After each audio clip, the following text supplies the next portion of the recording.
This is The Extra Point, an Arizona's Family Originals podcast, sponsored by your Phoenix Suns. Yeah, so much to discuss right now in the Valley of the Sports with the Diamondbacks at the top of the list, and it appears that they dodged a bullet today with reports coming out that Corbin Carroll is not going to spend any time on the injured list and is going to join the team out on the road. So let's get an expert's perspective here on the Diamondbacks, what this means. The one, the only Jesse Friedman joins us from PHNX Studios.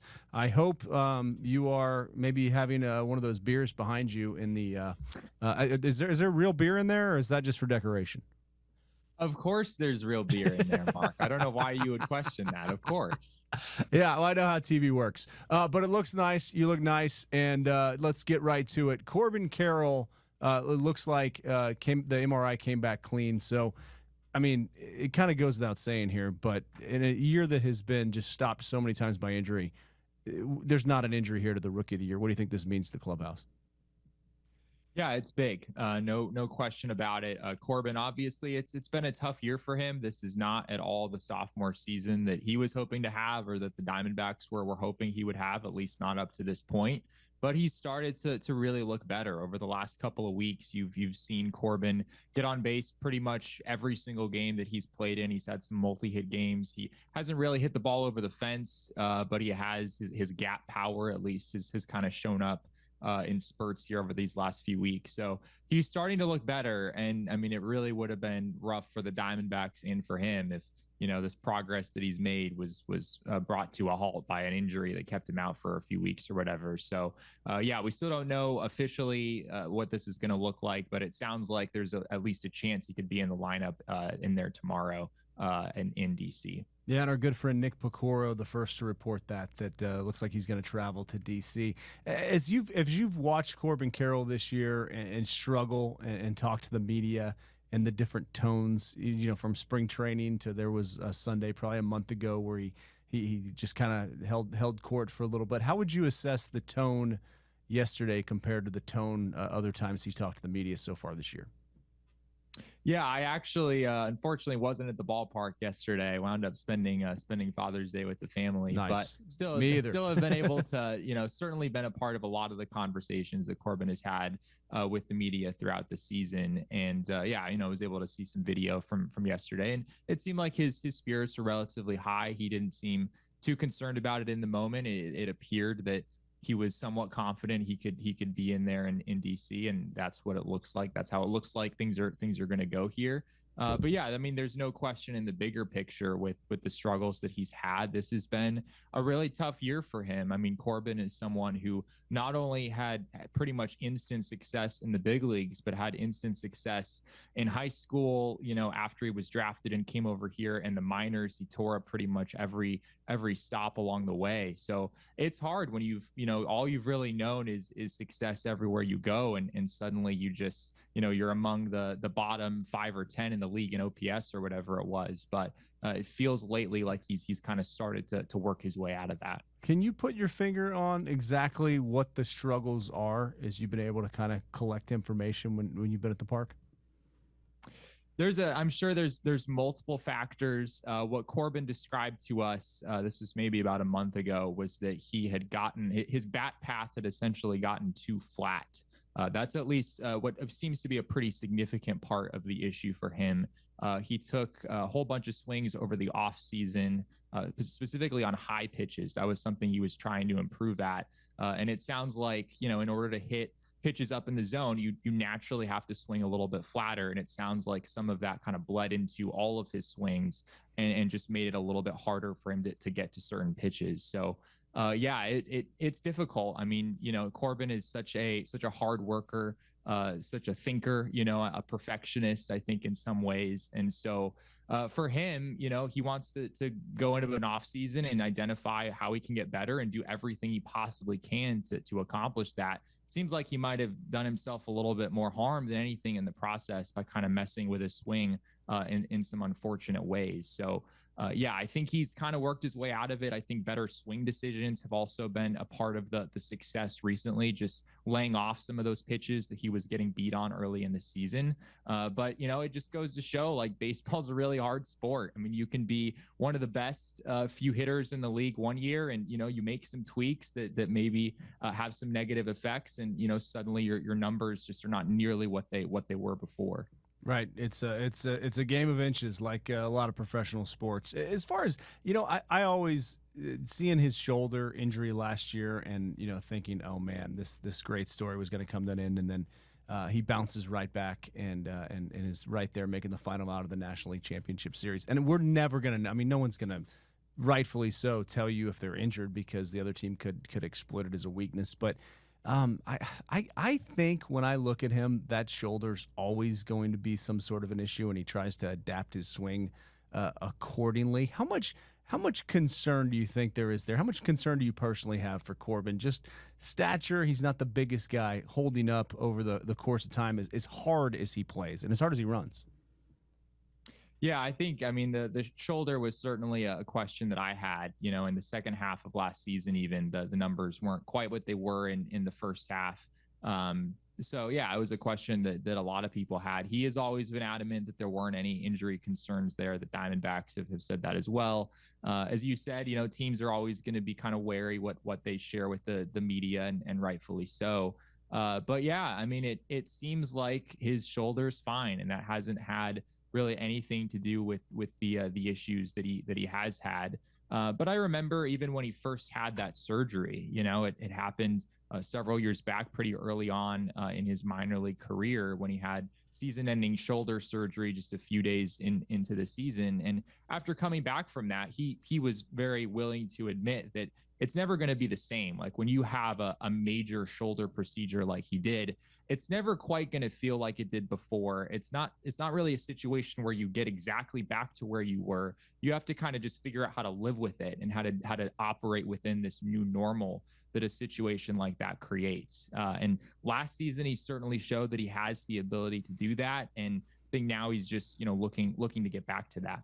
All right, Diamondbacks take 2 of 3 from the White Sox over the weekend. I wanted to sweep. They were so bad. I was so frustrated on Saturday watching that. Was the series against the Angels and the White Sox a success in your opinion? Success, I think I have to say yes. Any series, a series win is a series win at the big league level. So I would probably call them both successes. But yeah, the White Sox came in, I think they were 18-52 or something like that entering the series. For them, taking one game out of a 3-game series is actually a better than normal outcome. Their win percentage this season is, somewhere around 25% or something like that. So they take 1 out of 3. They're doing pretty well for themselves. So yeah, far from disastrous from the Diamondbacks perspective. I think if they had lost the Sunday game against the White Sox, we're probably having a pretty different conversation right now. But with that win, you win those 2 series. You didn't quite do what you probably would have hoped to. The D-backs did have a chance to get all the way back to 500, which I'm sure would have felt good coming into this week against the Nationals, and then a very, very good Philadelphia Phillies team this upcoming weekend. But yeah, if you're winning series, you're moving in the positive direction. It certainly could have been a lot worse. I think Jock Peterson, I think he's been good. I think he's been as advertised this year, and has certainly shown it with his power. But man, I miss Tommy Pham. And I think Tommy Pham was a big reason why this team went to the World Series last season. Do you think they have made up for Tommy Pham's impact in the lineup last year when he was traded over and helped kind of send this thing skyrocketing in the postseason? Do you think they have made up for that in the lineup and have enough of that juice, of that Tommy Pham juice to get him back into the playoffs this year? I guess Tommy Pham, it wasn't just what he brought to the lineup. It was what he brought to the clubhouse as well. There's been, that's well documented at this point, just the impact he had and how much respect his teammates had for him. And Torey Lovullo talked about this with us the other day, just how it was sort of no nonsense with Tommy Pham, and it really helped the Diamondbacks kind of lock things in the way they needed to down the stretch last year. But in terms of his on-field production, I think the D-backs did pretty well. Randall Grichuk, a guy they signed over the offseason, they might have had more DH at-bats in mind for him than anything when he signed, but he's wound up playing quite a bit of outfield as Pham did last year, and he's been really successful, not only against lefties, as he was primarily brought in for that purpose, but he's also hit righties pretty well too. And I also think Jake McCarthy has been a big part of kind of replacing Pham's production in the lineup. McCarthy's OPS is, I believe, just over 770, which is really a pretty impressive number given what he gives you on the base paths and on defense as well. So yeah, Pham, clubhouse wise, like probably not a guy you can fully replace, but his what he brings on the field, I think the Diamondbacks have done a pretty good job there. No, I agree. I agree with everything you just said, but I still miss Tommy Pham. That is fair. When it comes to Alek Thomas's impact getting back, how would you expect him? Do you expect him to just slide right back in the lineup and take over center field, or is this going to be sort of a see how it goes type situation? I think he'll be back in there in center field. I mean, that's really Alek Thomas's calling card, right? I mean, he's one of the best defensive center fielders in the game. If he wasn't ready to go out and play center field for you every night, I think the Diamondbacks would, they would give him whatever time he needs in AAA or more rehab or whatever he needed to get there. And he's not there quite yet. Sounds like he's going to start playing for AAA Reno on Wednesday and then likely spend the full weekend there. I think a return to the D-backs next week during the homestand is probably the most realistic outcome. They might slow play it a little bit. Maybe he won't play every day. Wouldn't be a surprise to see him get some off days against lefties in particular. But yeah, Alek Thomas, if he's healthy and ready to go, center field he's very, very good at that. And I'm sure that's where the Diamondbacks would want him to be. If you get 3/5 of your pitching staff back at some point from injury before the trading deadline, is that going to feel like they went out and made a number of huge moves to make a playoff push here? 100%. Yeah. I mean, at this point, Eduardo Rodriguez feels like might feel like sort of a dream to Diamondbacks fans. Like you've never actually seen him pitch in a regular season game this year. You might have even sort of forgotten that was a really big move that the Diamondbacks made to kind of start a really big offseason. So yeah, getting Erod back would be huge. Getting Zach Gallen back will be huge. I think that, that has a chance to happen within the next couple of weeks with Rodriguez and then also with Merrill Kelly. Those guys are looking at, probably late July, maybe even early August, sometime in August. So yeah, it's tough. I mean, and I don't think we can really overstate the impact of those injuries for the Diamondbacks this year. I mean, it is 3/5 of your starting rotation, as you mentioned, and the Diamondbacks came into this season, I think, with a decent assortment of starting pitching depth. But the reality is that it hasn't really panned out the way that they wanted it to. Jordan Montgomery has certainly had his struggles. And then some of the young guys, Slade Ciccone, Ryan Nelson, Tommy Henry, those guys have yet to really separate themselves at all. So the drop off between them and, what you were kind of expecting to get from those spots in the rotation is pretty big at this point. Do you have a feel for the contract situation with Zach Gallen? I do. There's some concern there. This may become an issue, especially at the trading deadline. He's got a year and a half left. Do they lock him up long term? Do they shuffle the deck? How much of a distraction do you think that could potentially be? Probably not a distraction. I think the Diamondbacks are, focused on this season right now, and I think Gallen probably is as well, especially as he's on the injured list and trying to work his way back. But yeah, it's no secret. I mean, Zach Gallen's agent is Scott Boras, and Scott Boras tends to take his clients to the open market. You do see some extensions there. Extensions have happened in the past, but they're not all that common. I do feel like the most likely outcome there is that Gallen hits the open market. And it doesn't mean the D-backs couldn't bring him back. I mean, they did that with Lourdes Gurriel this past offseason where he hit the open market and they wound up bringing him back. But the price tag on Zach Gallen, and rightfully so, is going to be really high. I mean, we just saw Aaron Nola over the offseason sign back with the Phillies for 7 years and around $170 million. Gallen has a pretty clearly better track record than Aaron Nola at this stage in his career. So, 6, 7, 8 years, $200+ million. This contract has a a legitimate chance to be in that range. And certainly seen the Diamondbacks be more aggressive in that sense recently. They did spend a lot this offseason. They have a franchise record payroll right now. But that's going to be a long-term commitment. And, you know, this regime has had their reservations about that kind of thing in the past. Well, and next trading deadline, that's going to be the one to watch, because yeah, you don't want to lose them for nothing, but you would hope that that potentially something gets done there in the next year and a half. But you got to get it back there, back on the mound from the hamstring cramping.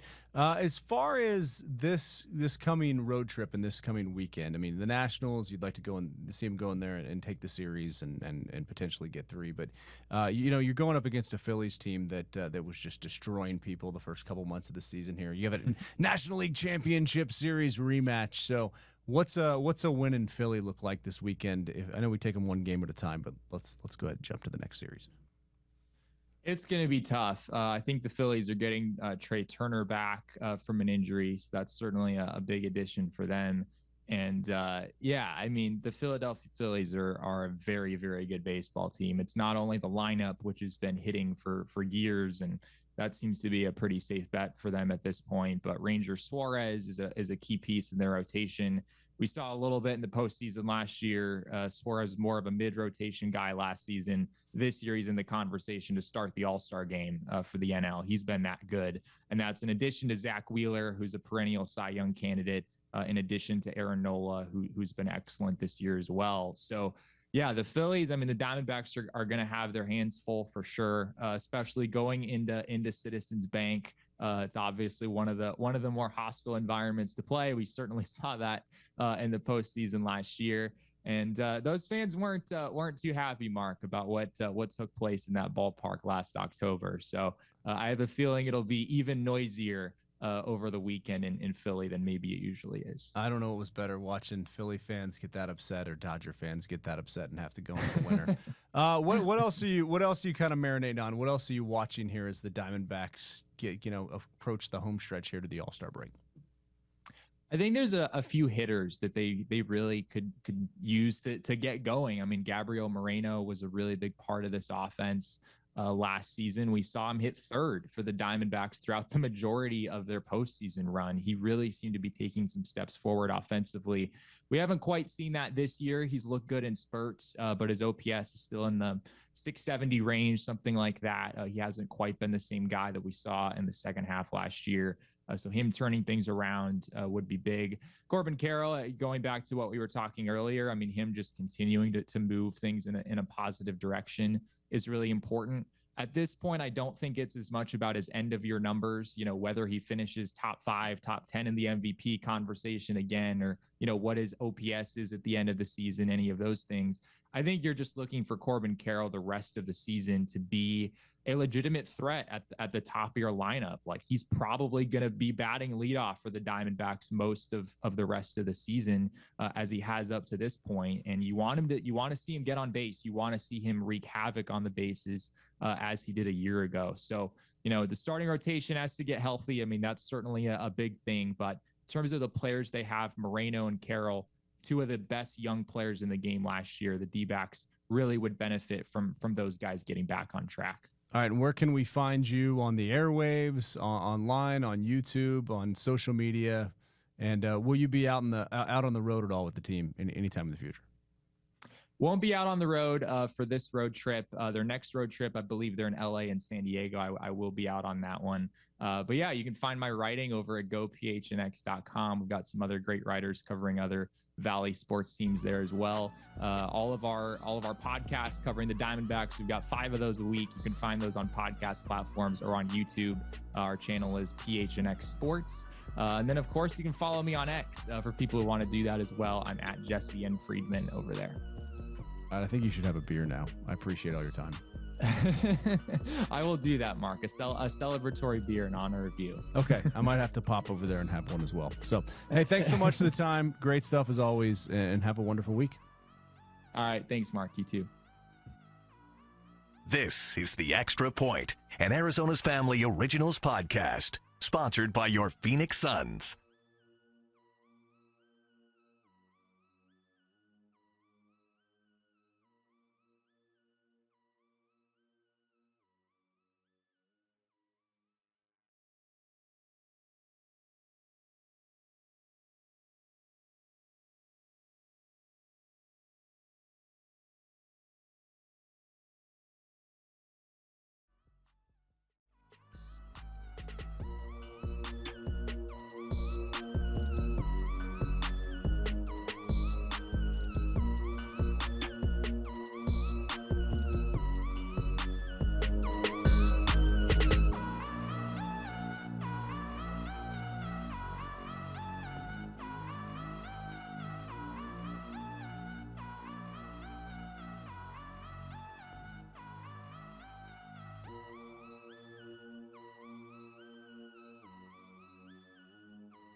This is The Extra Point, an Arizona's Family Originals podcast, sponsored by your Phoenix Suns.